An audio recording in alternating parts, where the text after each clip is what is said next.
So this guy came in, and so we're working a lot on manners. As you see, he came up to me, he wanted to jump. Hey, buddy. Hey, Sarah, you still there? Yeah, sorry. Can you try to get him to jump on you?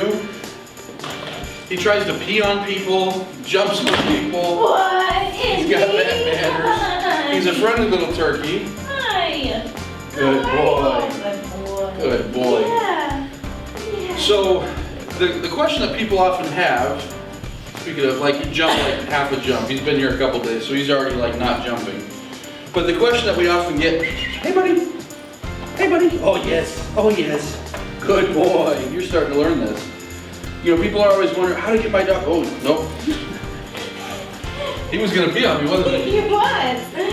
Yeah, so you can tell like he was sniffing and sidling up, and so in no uncertain terms, I want to know that that's not okay. Yeah, he was making all the motions that you were about to pee on me, weren't you, handsome? He was making a move on you.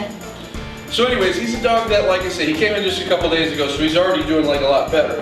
But he came in with a lot of manners issues, jumping, peeing, you know, pulling all over on the leash and things like that. And so we always tell people there's three things standing in between them and the success that they want to have training. They need the right tools, the right techniques, and some consistency.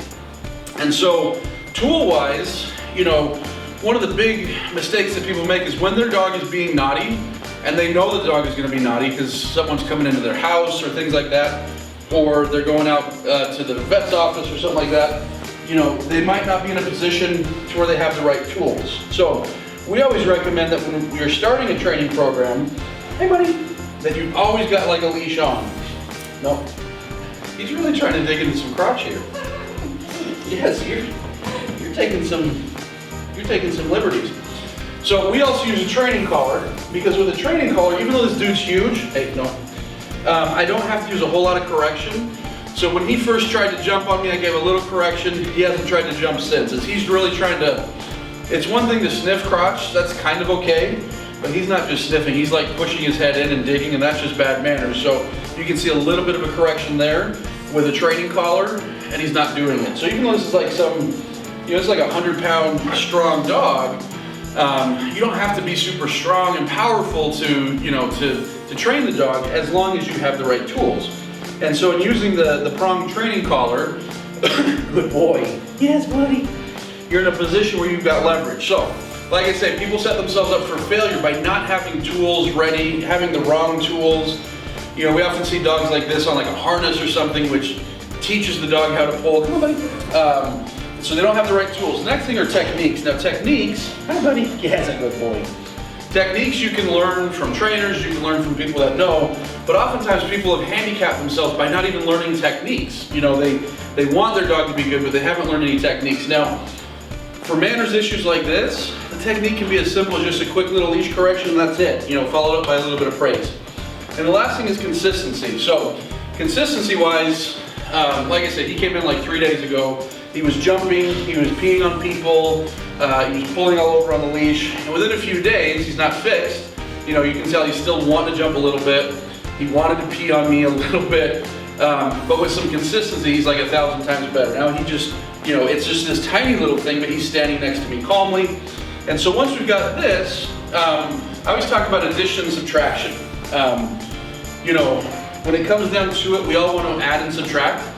We want to subtract the things that we don't like, the crotch pushing, the jumping, the peeing, whatever. We want to add the things that we do like. And so typically we want to start with subtracting, you know, because it's hard to like enjoy his presence, and it's hard to teach him stuff if he's all over the place and peeing on you and, you know, jumping all over the place and stuff like that. So now that he's in this place where he's got like an okay baseline, he's in a position where he can learn. And that's, like I say, a lot of people, hey, no. Keeps wanting to sniff me like I'm a tree. That's where, you know, people try to start from, they're like, I want my dog to do this, this, and this, but they haven't subtracted the other stuff first. And so, but now that he's, like I say, not perfect, but in a much better state of mind, I'm in a position where, come on, come on, come on, come on, buddy. He does not want to get on the bed, huh? Place. Good boy. Where I can start teaching him plays. Come on. Come on. How does he do with plays for you? Does he like it? Yeah, he's a little bit weird. Sit. Yeah. Sit. I don't think he likes other dog smells. Good. You know, I can work on teaching him how to sit. Come on. You know, adding a little bit of guidance here. Sit. Good boy. Whereas if he's jumping all over the place, okay, you can lie down. If he's jumping all over the place and acting naughty and acting foolish, you can't teach anything.